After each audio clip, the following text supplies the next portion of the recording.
que a minha vida está nas mãos do meu Jesus, que vivo está. É com grande alegria que, mais uma vez, recebemos entre nós o reverendo professor Luiz Henrique Portela Faria. Para aqueles que não o conhecem, vou apresentá-lo novamente. O reverendo Luiz é bacharel em teologia, é formado também em história, com pós-graduação em antropologia cultural. É mestre em filosofia, história e ensino das ciências e matemática. Atualmente é doutorando em educação pela Faculdade Católica de Santos. Já atuou como diretor de patrimônio do Instituto Histórico e Geográfico de São Vicente e desde 2008 é professor de história. Por outro lado, desde 2013 ele é pastor auxiliar da primeira Igreja Presbiteriana de Santos. No âmbito pessoal, casado com a doutora Daniela, que é psicóloga, nos dá a honra da presença hoje. Estou certo de que Deus falará no nosso coração hoje. Isso porque o reverendo Luiz, sem dúvida alguma, é um homem de Deus. E antes de passar a palavra ao reverendo Luiz, nós vamos ouvir mais uma mensagem musical pelo quarteto Vida Nova. E depois eu vou convidar a pastora Patrícia para que faça uma oração em favor do nosso palestrante, a fim de que Cristo, mais uma vez, me inspire e o use nessa oportunidade. Olha, eu estou pensando em não falar mais nada, viu, pastor? Ô, doutor. Eu não quero estragar o que os meninos fizeram aqui. Muito bom. Olha, graças a Deus, é bom nós ouvirmos, termos o privilégio, né, de ouvir coisas assim com tanta qualidade, com tanta, certamente, né, com muitas horas de afinco, de ensaio, de treinamento, de disposição. Muito bom mesmo. E, mais uma vez, eu estou muito agradecido a Deus pela oportunidade de nós estarmos juntos. É o segundo ano que eu venho aqui e eu estou muito feliz por isso, né? E tenho esse desafio de trabalhar com este tema. Dá para confiar na Bíblia? O que você diria? Dá para confiar na Bíblia? Para muitos de nós, sim, não é? Entretanto, eu me recordo de uma ocasião, eu estava no seminário e, na época, seminarista, nós tínhamos um trabalho de evangelismo na Igreja Presbiteriana de São Vicente, de evangelismo de estudantes, de ensino fundamental e médio, sobretudo. Na época, alguns anos antes dessa época, eu era professor de história numa escola particular e muitos desses alunos começaram a ir para a igreja. E um dos meus papéis era tentar mostrar se é possível confiar na Bíblia. Naquela semana específica, eu estava me organizando para descer a serra, só que o meu carro quebrou. E pior do que ser pobre é ser seminarista. É verdade. Irmãos, eu falo assim brincando, né? Mas naquela época de seminário, eu tinha carro pela graça de Deus, né? E aquele carro aí tinha um anjo em cada ponta segurando e levando ele. Mas naquele final de semana eles estavam de folga. E quebrou o carro e lá estava eu precisando me organizar, né? E para descer a serra. E comecei a orar, né? Senhor, eu preciso descer, nossa atividade vai acontecer às 7. Eram 2 da tarde, mas o carro começou a dar problema no alternador e não funcionava, e eu não sei nada de mecânica, sei de mecânica ou tanto de futebol. Vamos imaginando aí. E lá estava eu, né? Naquele desafio, o carro morrendo e empurrava, fazia chupeta, né? Que fala, e nada, e de repente eu começo a ver operação comboio para descer a serra. Aí pronto. Agora não dá mesmo, tive que tentar achar uma oficina aqui em Santo André. Aos trancos e barrancos o carro foi chegando, até que eu cheguei no topo de uma montanha, de um morro em Santo André. E para subir aquilo? Aí eu tive que ligar para o rapaz conseguiu descer com uma van. Imagina todo esse tumulto. Quando eu fui ver, já era 6 horas da tarde, e para eu descer a serra, não dava mais. E eu precisei ficar em Santo André, e infelizmente, né, não pude descer, mas a minha mãe e outros irmãos da igreja conduziram aquele dia, aquela sexta-feira, e lá estava eu, tive que ficar aqui no ABC, bravo que só, resmungando com Deus. Puxa vida, Senhor, por que o Senhor nos permite, né, passar por essas coisas? Eu estava com tanta necessidade de descer, e eu estava querendo fazer a sua vontade, eu estava pronto para ir, evangelizar aqueles meninos, e aqui fiquei. Por que o Senhor faz essas coisas conosco, né? Mas foi a vontade de Deus. Aí eu liguei para uma amiga minha, uma moça, né, que praticamente nós crescemos juntos, os pais dela eram quase meus pais também, ela morava aqui em Santo André, pedi para ficar na casa dela, ela permitiu, os pais dela foram me buscar, e naquele final de semana eu passei aqui em Santo André. Mas o que me chamou a atenção foi que num determinado momento, né, a filha mais nova daquele casal ia ao mercado, eu me voluntariei para ir junto, para sair trazer as sacolas, né? E no caminho ela me confidencia que já fazia uns 2 meses que ela não estava muito mais a fim de ir à igreja.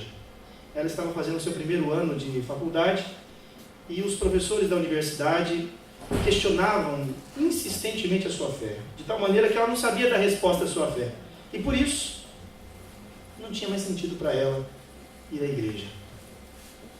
Irmãos, aquele final de semana para mim foi muito especial, porque eu entendi a vontade de Deus. Não era para eu evangelizar, mas para ser um instrumento na consolidação da vontade dele com aquela moça. E ao longo daquele final de semana nós pudemos conversar bastante, tirar muitas dúvidas. Na segunda-feira ela retoma sua caminhada na fé e hoje é uma serva de Deus, inclusive sendo líder de jovens e adolescentes. Um final de semana que foi decisivo para dar razão à nossa fé.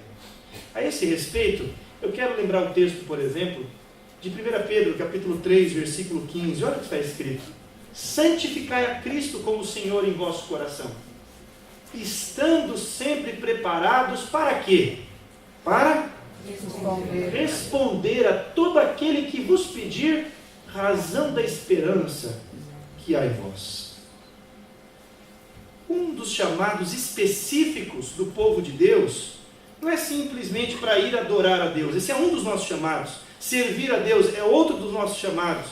Mas há um chamado específico que é para dar razão à nossa fé. Nós, enquanto cristãos que somos desafiados, primeiro por Deus, mas também pelo mundo que nos cerca, pelas pessoas em torno de nós, a dar razão. Por que nós cremos da forma que cremos? Por que nós falamos da forma que falamos? Da onde vem o nosso entendimento sobre a Bíblia? Por que a Bíblia é confiável? Um livro tão antigo, né? Organizado há quase 2000 anos. Por que a gente acredita num livro tão velho? Esse livro tão velho tem alguma credibilidade diante de tanto achado, de tanta ciência que é feita atualmente? O que você responderia? Quantos aqui têm filhos na escola? Levanta a mão, por favor. Na universidade? Mais alguns. Os dois? Aí tem alguns também. Vocês não têm ideia do que muitos dos seus filhos ouvem na universidade e na escola. Às vezes a gente imagina, né, que a escola é um lugar neutro, que a universidade é um lugar neutro, onde os professores vão para trabalhar, mas muitos vão para doutrinar.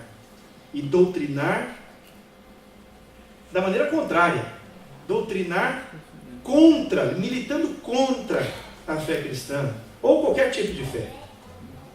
É por isso que nós, enquanto cristãos, precisamos dar razão à nossa fé. Eu quero lembrar que para dar razão à nossa fé, nem sempre a gente pode usar a Bíblia. Não adianta eu vir até aqui e dizer, olha, a Bíblia diz que toda a Escritura é inspirada por Deus e útil para o ensino, repreensão, educação e correção da justiça. Tudo bem, eu creio nisso, você também talvez creia. Mas quando nós somos chamados a falar com alguém que não crê, citar a Bíblia, não, você diz isso, a Bíblia diz aquilo, eu não acredito em nada disso. Então, muitos dos nossos argumentos têm que vir de lugares fora da Bíblia, para podermos trazer evidências à Bíblia. Vocês compreendem o que eu estou dizendo? Então, hoje, eu vou pedir licença ao Dr. Edgar e a todos os colegas e irmãos aqui, não para trazer uma mensagem no sentido de um sermão. Não é uma pregação hoje. embora a minha base seja bíblica, para santificar a Cristo por meio da esperança, dar razão à esperança da nossa fé. Eu gostaria hoje de trabalhar com as ciências humanas, sobretudo. E já vou dizer quais. Tentando trazer argumentos, pensamentos, fatos e evidências que possam trazer luz àquilo que nós cremos, a fim de convencer aqueles que não creem. Esse é o meu objetivo nesta noite. Quando você se aproxima da Bíblia, você pode tentar fazer isso de duas maneiras. É o que eu chamo de pressuposto da fé ou pressuposto da dúvida. Vocês estão vendo? Aqui.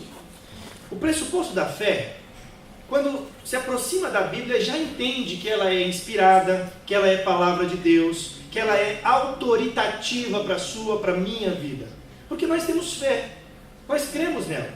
Então, para nós é fácil crer que ela desenvolve a nossa fé, que ela amadurece a nossa fé, que ela esclarece pontos para a nossa fé. Entretanto, há alguns séculos, um outro pressuposto vem se levantando na aproximação com a Bíblia. É o pressuposto da dúvida. Desde o século XVII, o século XVIII, aquele princípio do iluminismo, talvez você se recorde um pouco das suas aulas de história, não vou me deter muito, mas só para nós entendermos de onde vem isso. Há uns 200, 300 anos atrás, à medida que novas pesquisas, ciência vem sendo formada, vem se questionando, sobretudo, as revelações, os livros antigos, na intenção de saber se eles são verdadeiros ou não. Então, os livros vêm sendo desmistificados.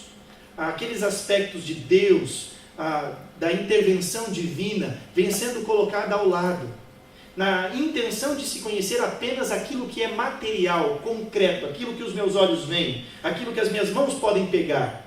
E é por isso que a Bíblia foi sendo pouco a pouco colocada de lado. E à medida que esses estudiosos vão se aproximando dela, vão questionando, procurando saber a sua historicidade, aquilo que é concreto, palpável. A estes estudiosos nós chamamos de liberais. São pessoas que não creem na totalidade do texto bíblico. E foi por causa desse surgimento, desses liberais, que foi necessário surgir dentro da igreja cristã um outro ramo de estudo, mas um ramo muito específico que vem trabalhando o que nós chamamos de apologética. Já ouviu falar sobre isso? Apologética é a defesa da fé, a intenção de estudar para defender. É algo que já existe desde sempre, né? Desde antes de Jesus Cristo já havia defesa da fé no Antigo Testamento, também no Novo Testamento, a igreja do Novo Testamento, enfim, ao longo de toda a história da igreja. Mas agora a gente estuda com muito mais afinco, especificamente, na intenção de tentarmos pensar, a partir do pressuposto da dúvida, argumentos para evidenciar, para argumentar acerca da Bíblia. Eu sou alguém, né, com um pressuposto da fé no coração, mas que procura estudar, tentando argumentar e comprovar algumas coisas, a fim de evidenciar a palavra de Deus. É isso que nós faremos essa noite. E qual ciência que eu vou usar para fazer isso? Eu vou usar essas três. Alguém conhece a senhora aqui sentada? Não? É uma musa grega. Seu nome é Clio, é a musa da história. Né? Nós vamos estudar a nossa ciência hoje. É possível confiar na Bíblia a partir da história, a partir, olha aquele senhorzinho ali com um papel na mão, é uma representação da manuscritologia. Nós vamos trabalhar com essa ciência específica, um braço das ciências humanas, a manuscritologia, e também aquele senhor com osso na mão, quem que vocês acham que é? O arqueólogo, né? Sempre quando vem algum osso na mão, o pessoal sabe, esse é o arqueólogo. Mas de fato, a arqueologia, a história e a manuscritologia serão hoje as nossas ferramentas. E eu espero que você não durma. Por favor, vou tentar o máximo que nós pudermos dialogar para que a gente não durma nesse momento, porque não é uma aula de história igual você tinha na sua 5ª, 6ª, 7ª série, mas argumentos que nós podemos pensar acerca da Bíblia, tá certo? Vamos começar então com a história, minha ciência mãe por natureza, que eu gosto muito da história. Pode passar. Quem conhece esse quadro aqui? Quem que aparece nesse quadro que todo mundo assim reconhece, assim? Todo mundo não, mas algumas pessoas reconhecem. Esse quadro é o quadro de Dom Pedro? Não. Napoleão. Napoleão? Também não. Quem mais? Dou-lhe uma, duas. Quem? Alexandre o Grande. Alexandre o Grande. Perfeito. Onde que está Alexandre o Grande? Passa, por favor. Olha onde ele está. Ah, isso aí é a legenda, né? Alexandre o Grande, seu cavalo bucéfalo, na Batalha de Isso. É um mosaico numa igreja, né, numa cidade de Pompeia, hoje que está no Museu Arqueológico em Nápoles. Passa, por favor. Olha onde está Alexandre lá, ó. Disfarçadinho ali, né, no canto. Passa mais um. Alexandre o Grande. Esse é o retrato do homem. Pelo menos é assim que o imaginaram, né? Vocês me perguntam, evidências da Bíblia são confiáveis? A Bíblia é um livro confiável? Vamos comparar Alexandre com aquele da qual a Bíblia fala o tempo todo, que é Jesus Cristo. Do começo ao fim da Bíblia, Jesus é apresentado. Vamos comparar Jesus e Alexandre o Grande. Vamos ver qual tem mais credibilidade a partir da história. Tá certo? Alexandre o Grande, vocês conhecem a história dele? Alguma coisa, pelo menos? Conquistou o mundo, né? Pelo menos grande parte do mundo ocidental, também oriental. Estabeleceu aquele império macedônio. Alguns não. Nós temos relatos que ele chegou inclusive lá à Índia. Rapaz, a Índia é longe, né? Você começa ali na Itália, vai até a Índia, é longe. E lá estava ele. Do tempo que ele viveu, no período em que ele viveu, existe alguma fonte histórica no período em que ele viveu falando dele mesmo? Um RG, um quadro da época dele que fala acerca dele mesmo? Não. Nós não temos uma fonte sequer que fale de Alexandre o Grande no período em que ele estava vivo. Nossas fontes históricas acerca de Alexandre têm quase 300 anos de distância dele. Sabia disso? E de Jesus Cristo? Nós temos alguma fonte histórica que fale de Jesus num período próximo ou recente ao que ele estava vivo? Como é que se chama?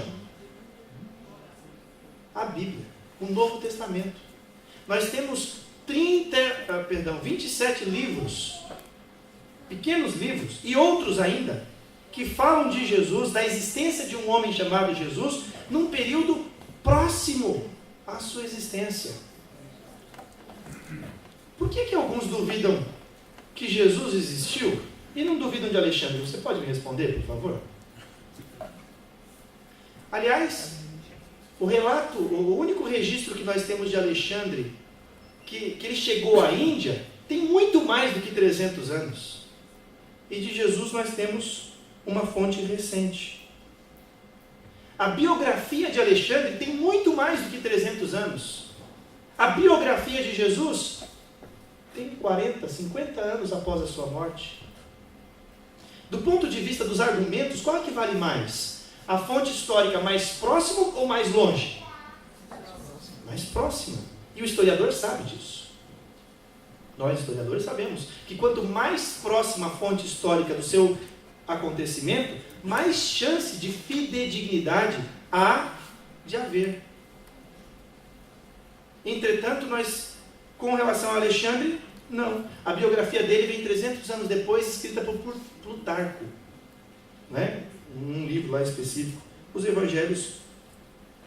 Agora, por que as pessoas creem mais em Alexandre do que em Jesus Cristo, no sentido de existência? Por que creem mais que Alexandre existiu e Jesus não? Quem sabe? Eu quem? Ah, lá no fundo. Ok, por quê? Porque Jesus, ele é rico, ele fala do pecado do ser humano. Isso porque Jesus reivindica um status de ser como Deus, de ser igual a Deus, de ser o próprio Deus. E aceitar a historicidade de Jesus já é um primeiro pé direito para aceitar também o que ele disse. É evidente que as pessoas podem não crer no que ele disse e saber que ele existiu. É evidente, isso pode acontecer também. Mas tentar minar a crença na historicidade de Jesus é automaticamente combater tudo aquilo que ele disse.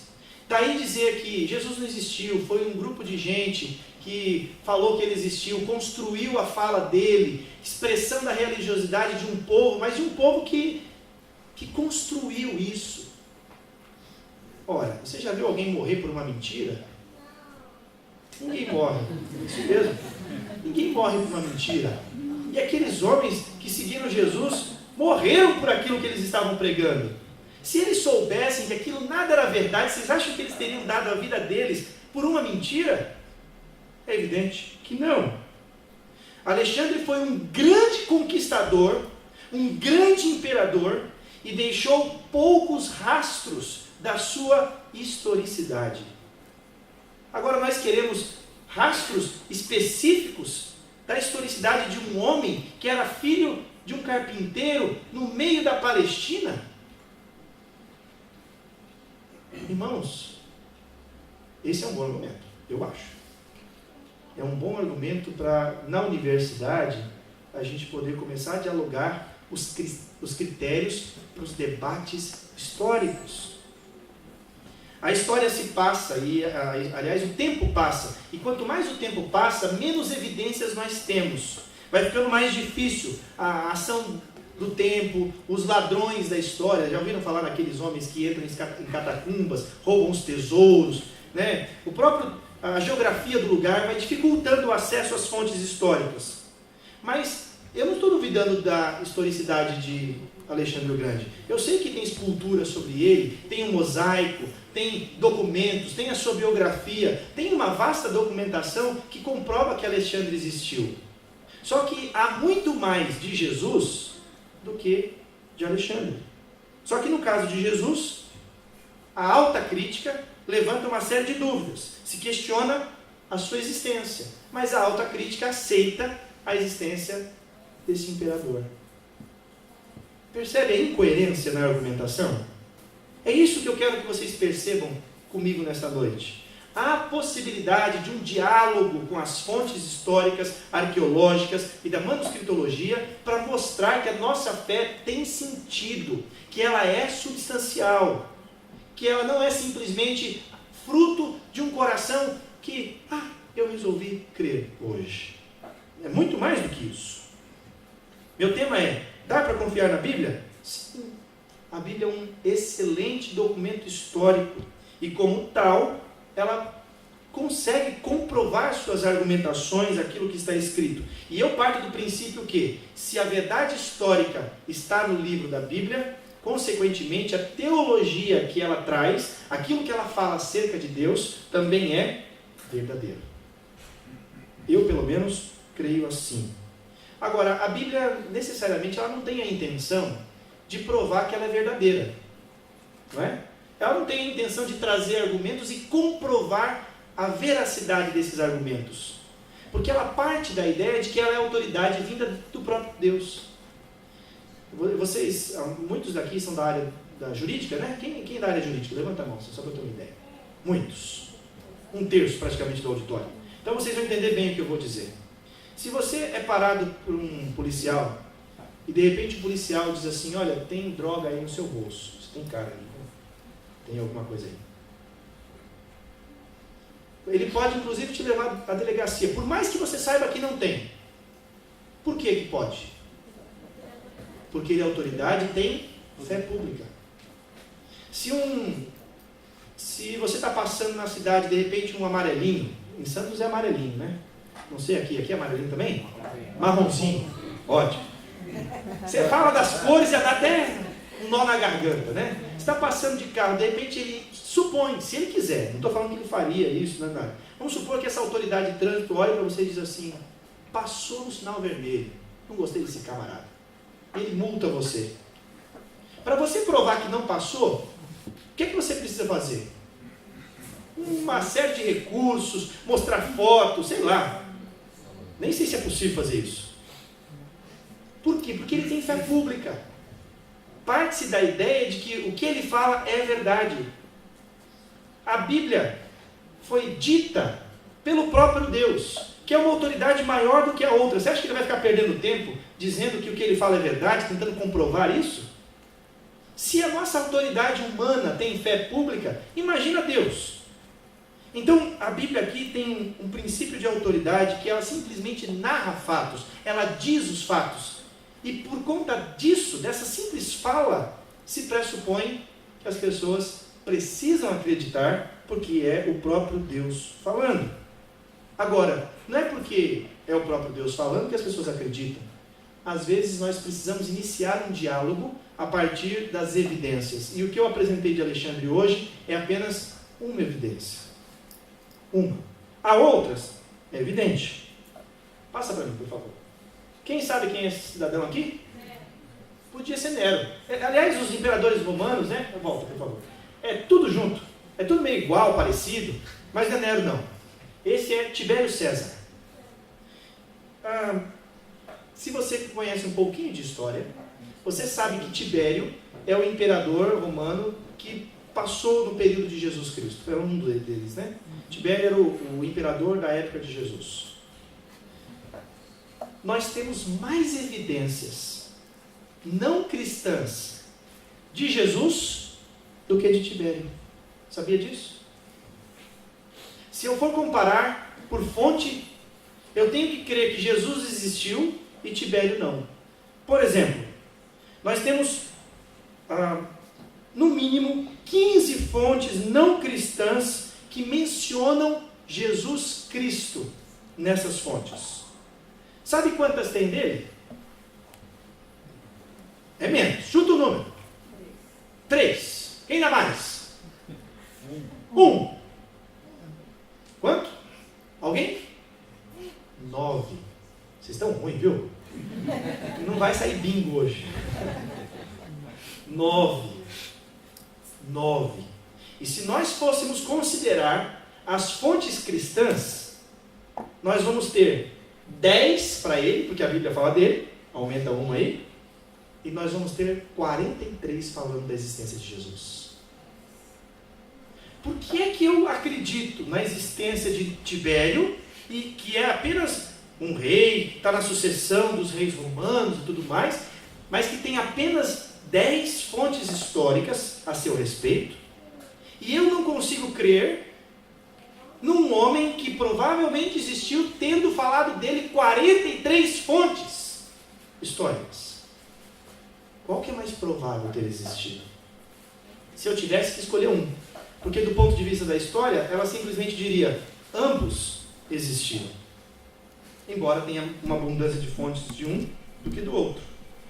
Aí você diz assim, mas Luiz, menciona para mim quais fontes históricas você se refere. Quais fontes não cristãs falam de Jesus Cristo? A primeira que eu quero mencionar é de um homem chamado Plínio, o moço. Plínio foi um advogado, uma espécie de governador de província do Império Romano.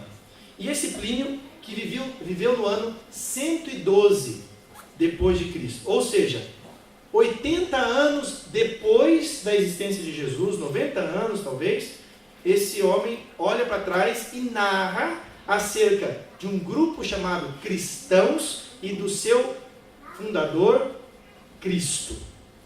Se nós fôssemos comparar com Alexandre o Grande, a primeira referência dele vem em escrito, né, de biografia, 300 anos depois. Uma menção de Jesus aparece 112 anos depois, 100 anos depois, um pouco menos. Plínio foi esse governador da Bitínia no governo de Trajano, escreveu 10 livros cheios de cartas. No 10º livro, na carta de número 96, é que vem isso que é escrito. Disse ele, só para vocês entenderem por que ele está dizendo isso. Como ele era romano, vocês sabem que os romanos não tinham muita afinidade, né, pelos seguidores de Jesus Cristo, porque eles adoravam a Deus imaterial e não adoravam o imperador. Qual era a ordem que eles tinham? Pegar esse pessoal que era cristão e perguntar, você adora quem? Se eles dissessem qualquer coisa que não fosse o imperador, eles eram queimados, jogados à fogueira, ou então jogados aos leões. Aconteceu alguma coisa assim de leve com eles.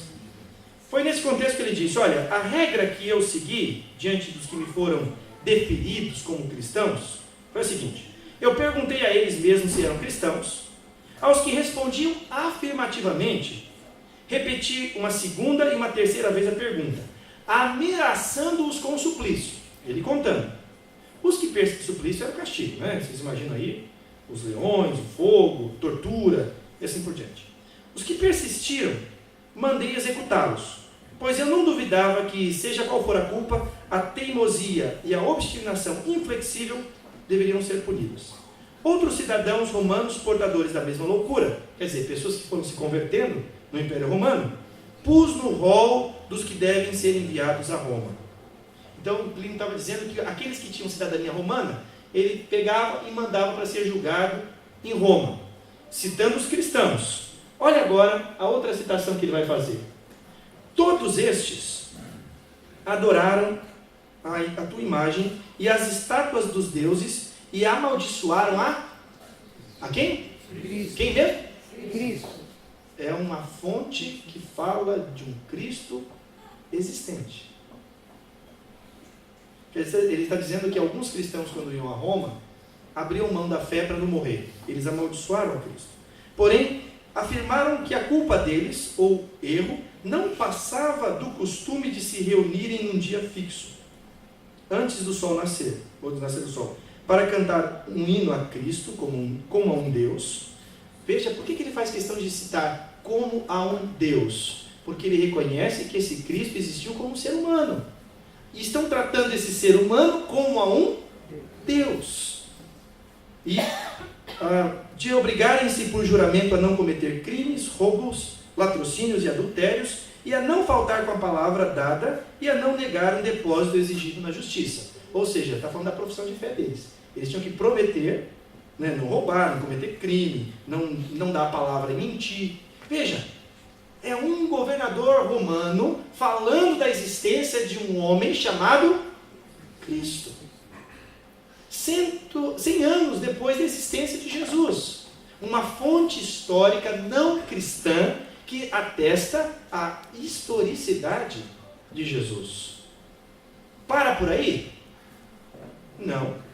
Tem um que eu gosto mais, porque ele é mais controverso, mas a história desse homem é fantástica. Se chama Flávio Joséfos. Já ouviram falar? Já. Esse já, né? Os cristãos em geral conhecem esse. Ele era um historiador judeu que se contrabandeou para o lado dos romanos, ficou muito mal falado entre o seu povo.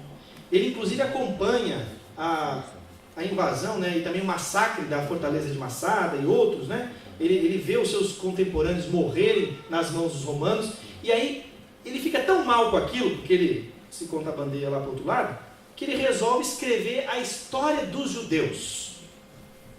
Vários volumes. E nessa história dos judeus, ele, historiador não cristão, não religioso, num dos seus livros, escreve o seguinte. Olha que interessante o que ele diz. Nesse mesmo tempo da história dos judeus, apareceu quem? Jesus. Ele está falando de um homem que apareceu, que permaneceu com gente falando dele, de fontes da época que apontavam para a existência dele. Apareceu Jesus, que era um homem sábio. Vocês viram que eu coloquei em negrito e com colchetes agora? Essa expressão em negrito e em colchetes é uma expressão controversa. Por quê? Porque em algumas cópias do livro dele não aparece essa expressão. Em outras cópias aparece. Então sugere a ideia de que alguém pegou o livro dele e colocou uma notinha assim de lado. Sabe? Nós não sabemos se foi ele que escreveu ou se foi alguém. Mas esse negrito com colchetes não altera em nada o que ele escreveu, a não ser um aspecto que eu já digo qual é. Veja só. Então, apareceu Jesus, que era um homem sábio, se é que podemos considerá-lo simplesmente um homem. Daí que vem a dúvida. Ele era cristão ou não? Mas, se tirar esse aspecto, não muda nada. Diz que Jesus existiu. Tão admiráveis eram as suas obras, a de Jesus. Ele ensinava os que tinham prazer em ser instruídos, na verdade. E foi seguido não somente por muitos judeus, mas também por muitos gentios, pessoas que não criam. Ele era, aí mais uma vez esse trechinho também nós não sabemos se foi ele que escreveu ou não, considerado o Messias, em hebraico, que em grego significa Cristo. Cristo, Messias, aqui é a mesma coisa. O mais ilustre dentre os da nossa nação acusaram-no perante Pilatos, e este, Pilatos, ordenou que o crucificassem. Os que haviam amado durante a sua vida não o abandonaram depois da morte. Ele lhes apareceu ressuscitado e vivo no terceiro dia, como os santos profetas haviam predito. Ele era judeu, ele conhecia a história de Israel, dizendo que ele faria muitos outros milagres. É dele que os cristãos, os quais vemos ainda hoje, tiraram seu nome. Olha que interessante. Uma fonte extra-bíblica, de pouco tempo depois da existência de Jesus. Se seu filho, se seu neto, se seu amigo, seu colega disser, olha, não existe nenhuma prova, nenhuma evidência que Jesus existiu, você pode dizer a ele, então, se a gente for considerar o que você considera por prova, a mesma coisa para todos, não existiu quase ninguém da história universal, sobretudo da história antiga, porque todas as evidências que nós temos são com base em citações de terceiros, todas as evidências que nós temos são com base em vestígios arqueológicos, e raramente se tem um vestígio arqueológico da pessoa que se narra. Talvez tenha no caso do Egito, em alguns outros lugares da Mesopotâmia, e só. Se nós fôssemos levar esse critério ao pé da letra, não haveria muito conteúdo para estudar em história. Acredita? A primeira ciência que eu quis utilizar é a história. E eu quis mostrar para vocês que há evidência, sim, da existência de Jesus. Segunda ciência que eu quero utilizar é a manuscritologia. Agora, de maneira mais objetiva, eu vou só fechando os meus argumentos iniciais, tá certo? Para a gente poder ir encerrando aqui esse encontro. A manuscritologia, quem conhece Heródoto? Foi um historiador grego. Homero, também foi um homem que falou da história grega. E Júlio César? Ah, esse sim. É o imperador, né? Imperador romano. Ok. Vocês sabiam? Vamos começar com Júlio César. Júlio César viveu mais ou menos no ano 100 a.C. até o ano 40. Um pouquinho antes, mas até o ano 40 antes de Cristo. Depois de Cristo. Aliás, antes de Cristo.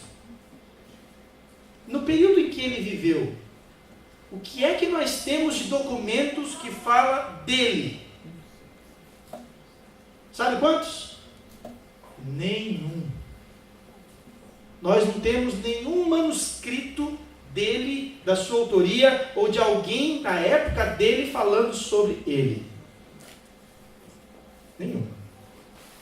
Agora, nós possuímos 10 manuscritos dele com datas posteriores, provavelmente copiados por alguém. Os originais nós não temos, mas de sua autoria, copiados, nós temos 10. Se você pensar em Platão, quem conhece Platão? Sabe o que a gente tem de Sócrates? Platão fala de Sócrates, né? De Sócrates nós não temos nada. E de Platão, quanto que nós temos? Muitos livros, mas somente 7 da sua autoria em manuscritos.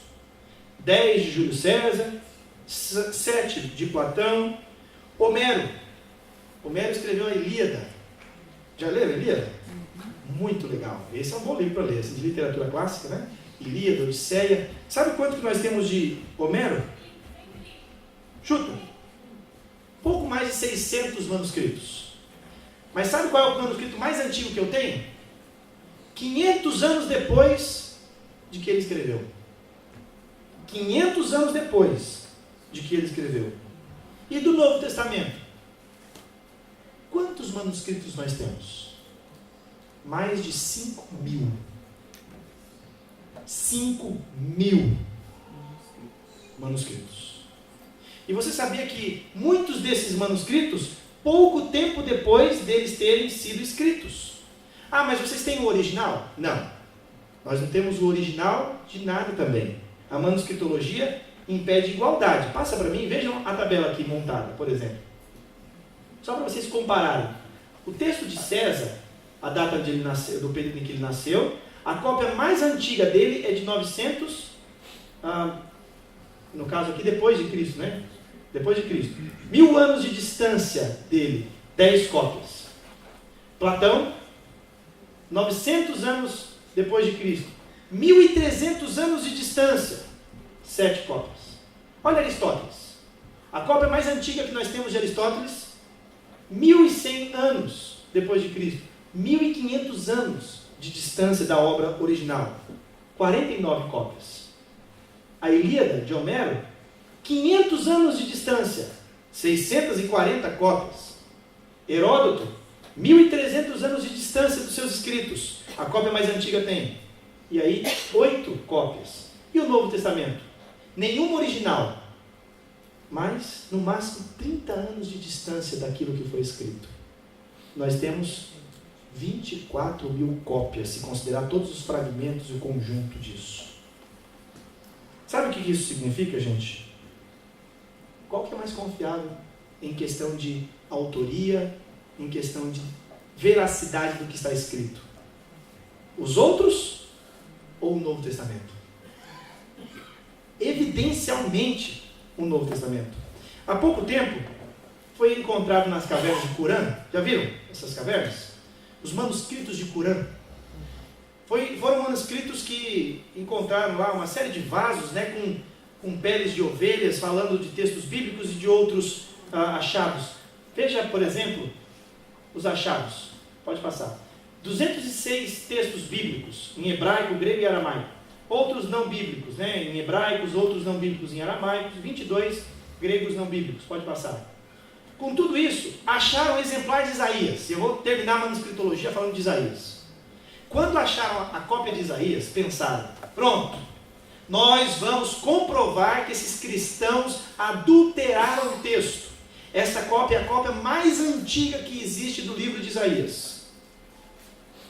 Foram até lá, colocaram a cópia, fizeram a transliteração dela, e a cada 100 palavras, se nós compararmos, sabe quantas mudaram da Bíblia que a gente tem hoje em mãos? 1,5.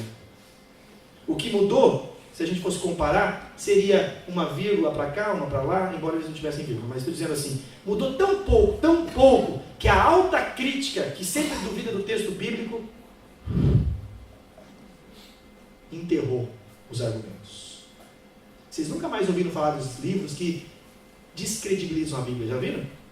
Isso quando foi achado em 47, foi uma febre, ainda mais porque acharam outros que falam, que complementam, que falam coisas que os evangelhos não falam, mas tudo ficou por isso mesmo.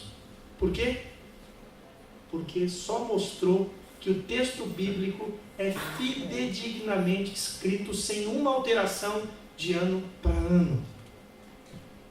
Manuscritologicamente falando, isso é um baita argumento, porque quase nenhum outro texto humano tem tantos manuscritos com tanta convicção, com tanta exatidão daquilo que foi escrito.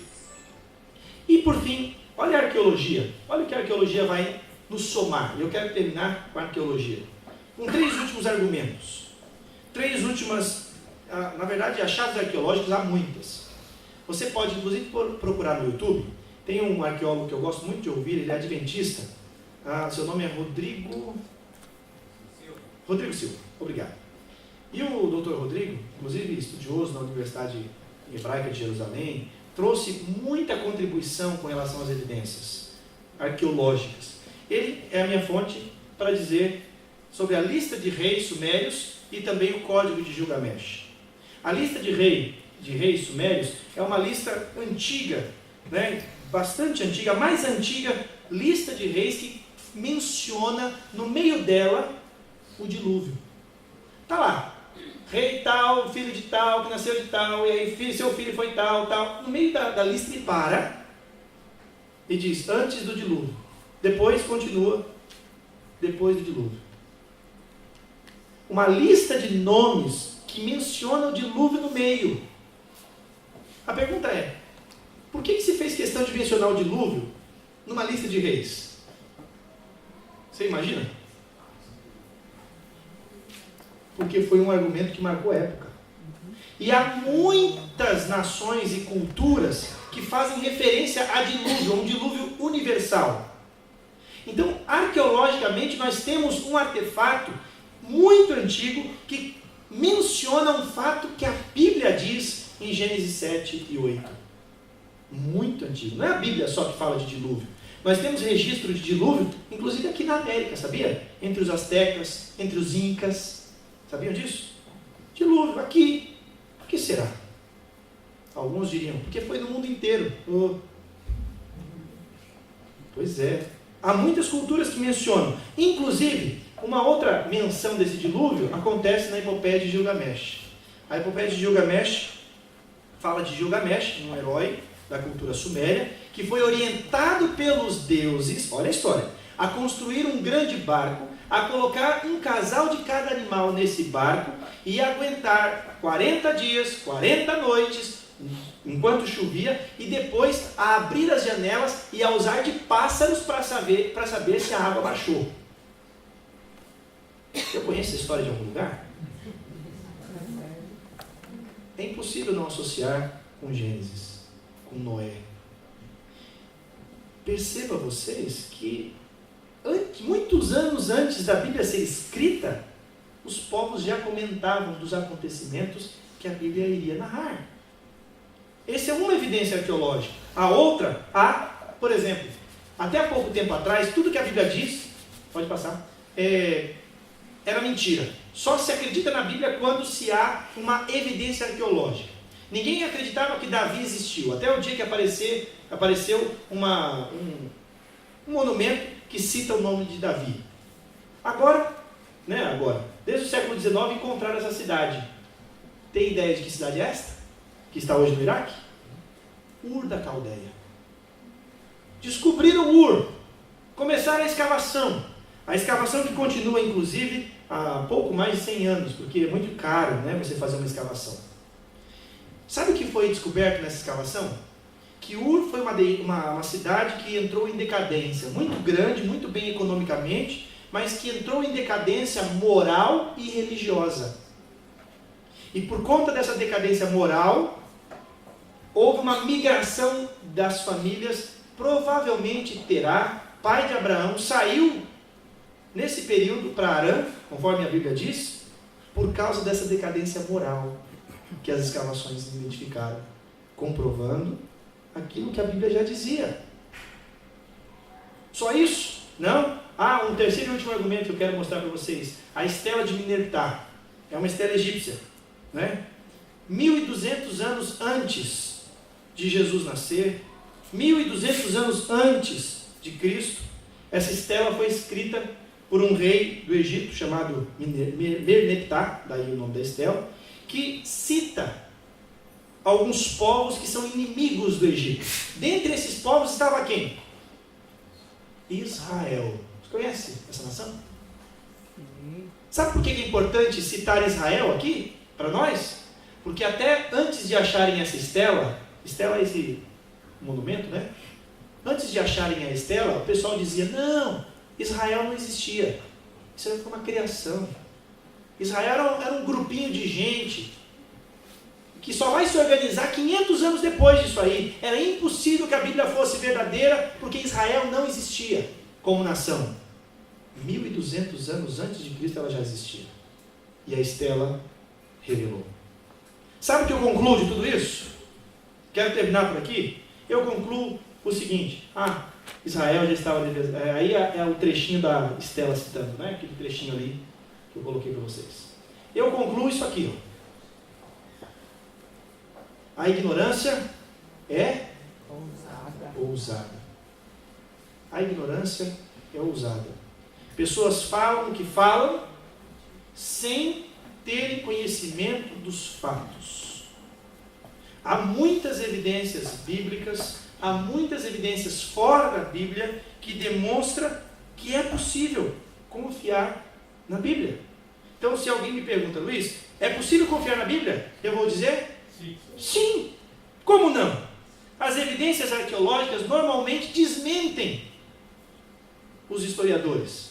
Por exemplo, Você tem lá, Heródoto afirmou que as muralhas da Babilônia tinham mais de 200 metros. Aí acharam as benditas muralhas, começaram a fazer a escavação.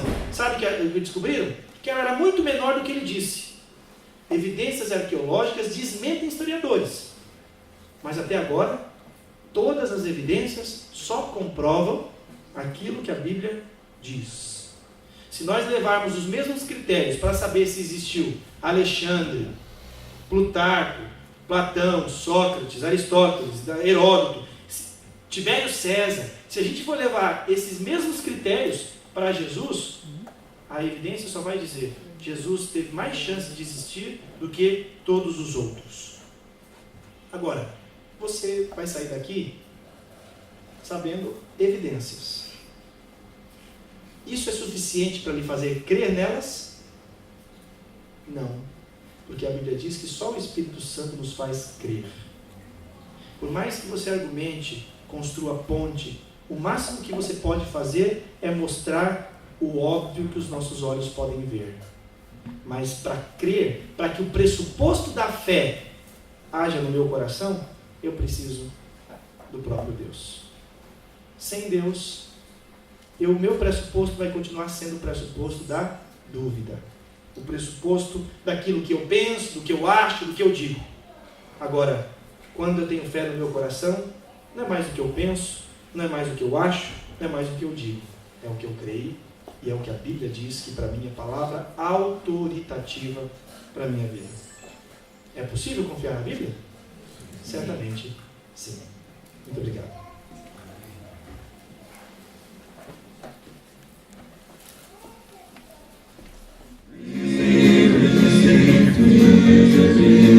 Firme nas promessas de Jesus, meu mestre.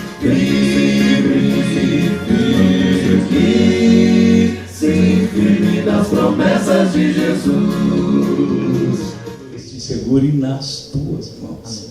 Que o Senhor te abençoe e te guarde hoje e para todo sempre. Amém.